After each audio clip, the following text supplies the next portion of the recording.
WhatsApp and the updated privacy policy. So, Yes. a lot of you guys, if you use WhatsApp, you may have seen a message pop up which essentially says we've updated our privacy policy. And if you don't wish to accept it, then you will no longer be able to use the app from, I believe it's February the 8th going forward, right? Now, a lot of people have kind of dug into the privacy policy, and it seems as though WhatsApp, because it is owned by Facebook, information will now be shared from WhatsApp to Facebook and vice versa. So, as far as I can tell, it's not going to affect the EU and the UK. Um, as far as I've read online, it's not really going to have an impact on you if you live in the UK or Europe. But in other places, it's going to have an impact on you. What impact is that going to be? And should you potentially move to a different messaging platform? E, what are Yeah. your thoughts?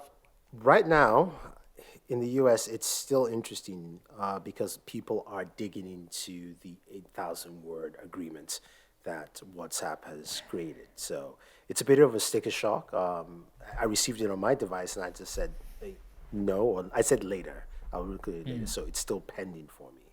So we have till February, I believe February 8th, to either say yes to sign in and jump in. Now, I still can't give you a definitive answer on what it actually covers. I do know it gives access to more things, like the device ID, the user ID, which I think should be fine just because it's a user ID, advertising data that's getting from there, purchase history, course location, phone number, email address, contact. Again, some of those things they already have just because you have other services. So, product interaction, crash data. There's also performance data, other diagnostic data, payment info, customer support, product interaction, and other user content is just at least what I'm getting. Now, Okay. again, some of this information we are not sure because there was a series of tweets from an exec from, I believe, Yeah. So the WhatsApp, right? head of WhatsApp, Will Cathcart, I believe I'm saying it right. So I'm just going to read a few of his tweets just to give you some background. Now, as far as we can tell, so he mentioned a few of the things that will be shared, but as far as we know, and literally everywhere that we can see, your messages are still encrypted end to end, and they will stay there, as will your calls and things. But I'm gonna just read out a few of the tweets here from Will at who's the head of WhatsApp. I've been watching a bunch of discussion this week about the privacy policy update we're in the process of making at WhatsApp and wanted to share some thoughts, right? So he's initially saying, I want to share how committed everyone at WhatsApp is to providing private communication for 2 billion people around the world. At our core, that's the ability to message or call loved ones freely, protected by end-to-end encryption, and that's not changing. Okay, so that fundamentally, then they're not going to be able to see your messages. With end-to-end encryption, we cannot see your private chats or calls, and neither can Facebook. We're committed to this technology and committed to defending it globally. And then there's a link to the security website. We've updated our policy to be transparent and to better describe optional people to business features, right? So I think this is where this is what WhatsApp is saying. This includes commerce on WhatsApp and the ability for people to message a business, right? Now, I'm not going to read everything in here. He carries on to say that a lot of WhatsApp users, 175 million people actually use WhatsApp to communicate with businesses, right? So by enabling this, you'll have that ability. The other thing that I can see as well, and another thing that I've read up online a lot about as well, is WhatsApp.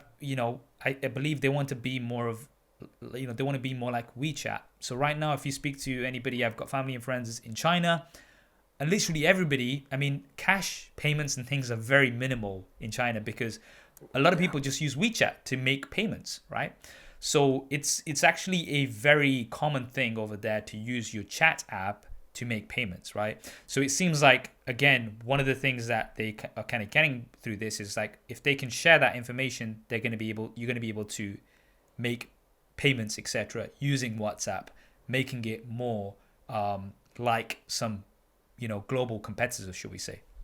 Yeah, no, I mean, I definitely see that point, and I think it's honestly a valid way to have to make comments on WhatsApp, just because let's be honest here. This is the other side of me. It's been free forever.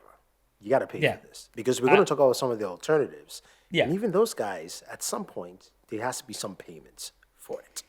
Yeah. So that's now one this of the is things we have to understand. but here's the thing. So this is, so I think what it comes down to, right? What I think it comes down to is Facebook. So people Yes. do not trust Facebook. And we've had this thing from Facebook for many years now. You talk about something, you message somebody about something, you think about something, you dream about something.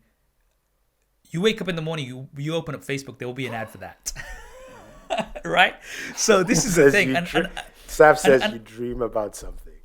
And boom, Facebook has, got an ad for it. So this is the thing now. Again, we're using these services for free. So, in this podcast, we like to look at both sides. So, we are, not that we're Facebook fans or anything like that.